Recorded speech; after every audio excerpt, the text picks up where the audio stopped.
The human voice. It's the instrument we all play. It's the most powerful sound in the world, probably. It's the only one that can start a war or say, I love you. And yet many people have the experience that when they speak, people don't listen to them. Why is that? How can we speak powerfully to make change in the world? What I'd like to suggest, there are a number of habits that we need to move away from. I've assembled for your pleasure here 7 deadly sins of speaking. I'm not pretending this is an exhaustive list, but these 7, I think, are pretty large. Habits that we can all fall into. First, gossip. Speaking ill of somebody who's not present. Not a nice habit, and we know perfectly well the person gossiping 5 minutes later will be gossiping about us. Second, judging. We know people who are like this in conversation, and it's very hard to listen to somebody if you know that you're being judged and found wanting at the same time. Third, negativity. You can fall into this. My mother, in the last years of her life, became very, very negative, and it's hard to listen. I remember one day I said to her, it's October the 1st today, and she said, I know, isn't it dreadful? It's hard to listen when somebody's that negative. And another form of negativity, complaining. Well, this is the national art of the UK. It's our national sport. We complain about the weather, about sport, about politics, about everything. But actually, complaining is viral misery. It's not spreading sunshine and lightness in the world. Excuses. We've all met this guy. Maybe we've all been this guy. Some people have a blame thrower. They just pass it on to everybody else and don't take responsibility for their actions. And again, hard to listen to somebody who's being like that. Penultimate, the 6th of the 7, embroidery, exaggeration. It demeans our language, actually, sometimes. For example, if I see something that really is awesome, what do I call it? And then, of course, this exaggeration becomes lying, out-and-out lying, and we don't want to listen to people we know are lying to us. And finally, dogmatism. The confusion of facts with opinions. When those two things get conflated, you're listening into the wind. You know, somebody is bombarding you with their opinions as if they were true. It's difficult to listen to that. So here they are, 7 deadly sins of speaking. These are things I think we need to avoid. But is there a positive way to think about this? Yes, there is.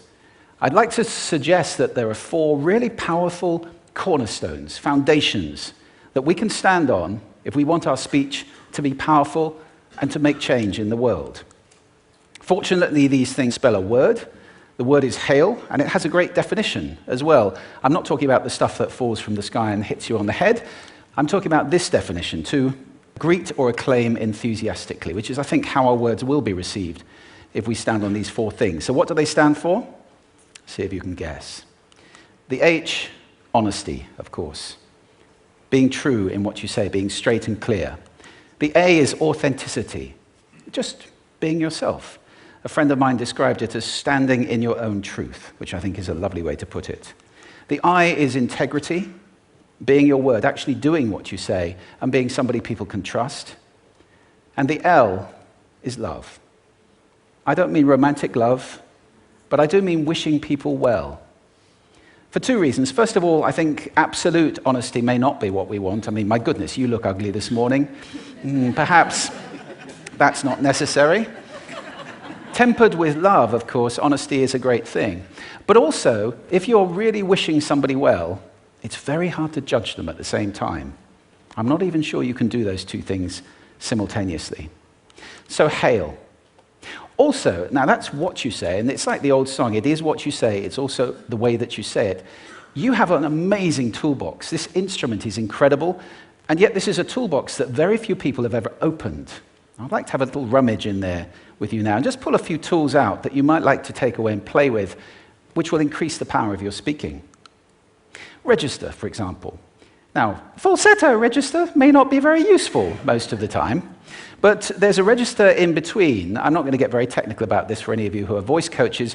You can locate your voice, however. So if I talk up here in my nose, you can hear the difference. If I go down here in my throat, which is where most of us speak from most of the time, but if you want weight, you need to go down here to the chest. You hear the difference? We vote for politicians with lower voices. It's true, because we associate depth with power and with authority. That's register. And we have timbre. It's the way your voice feels. Again, the research shows that we prefer voices which are rich, smooth, warm, like hot chocolate. Well, if that's not you, that's not the end of the world, because you can train. Go get a voice coach. And there are amazing things you can do with breathing, with posture, and with exercises to improve the timbre of your voice. Then prosody. I love prosody. This is the sing-song, the meta-language that we use in order to impart meaning. It's route one for meaning in conversation. People who speak all on one note are really quite hard to listen to if they don't have any prosody at all.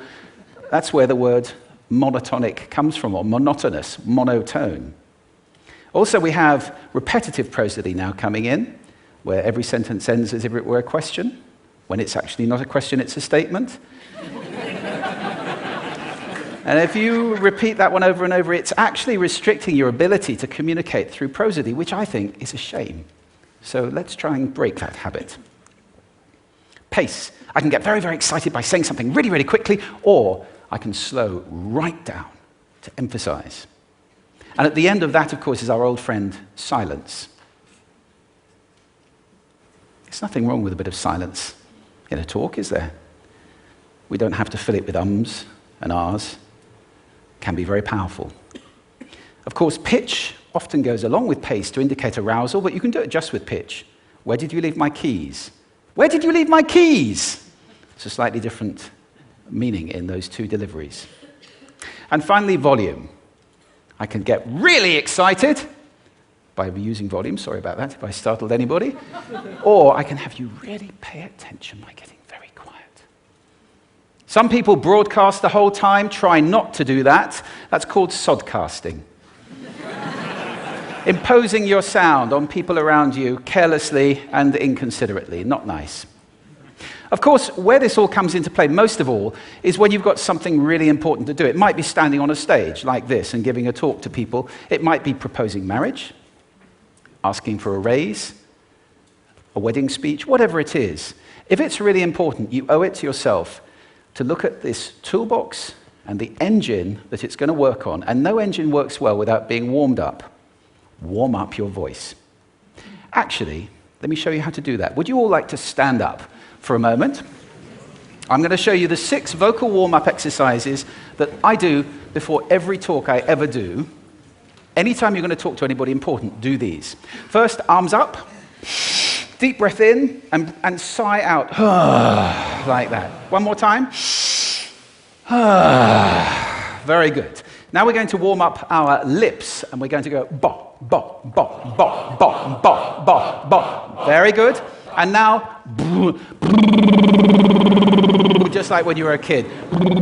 Now your lips should be coming alive. We're going to do the tongue next with exaggerated la, la, la, la, la, la, la, la, la. Beautiful. You're getting really good at this. And then roll an R. That's like champagne for the tongue. Finally, and if I can only do one, the pros call this the siren. It's really good. It starts with we and goes to or. The we is high, the or is low. So you go wee, oh, wee. Fantastic. Give yourselves a round of applause. Take a seat. Thank you. Next time you speak, do those in advance. Now, let me just put this in context to close. This is a serious point here.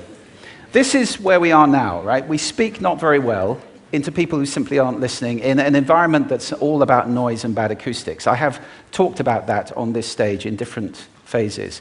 What would the world be like if we were speaking powerfully to people who are listening consciously in environments which were actually fit for purpose? Or to make that a bit larger, what would the world be like if we were creating sound consciously and consuming sound consciously and designing all our environments consciously for sound? That would be a world that does sound beautiful, and one where understanding would be the norm. And that is an idea worth spreading. Thank you. Thank you.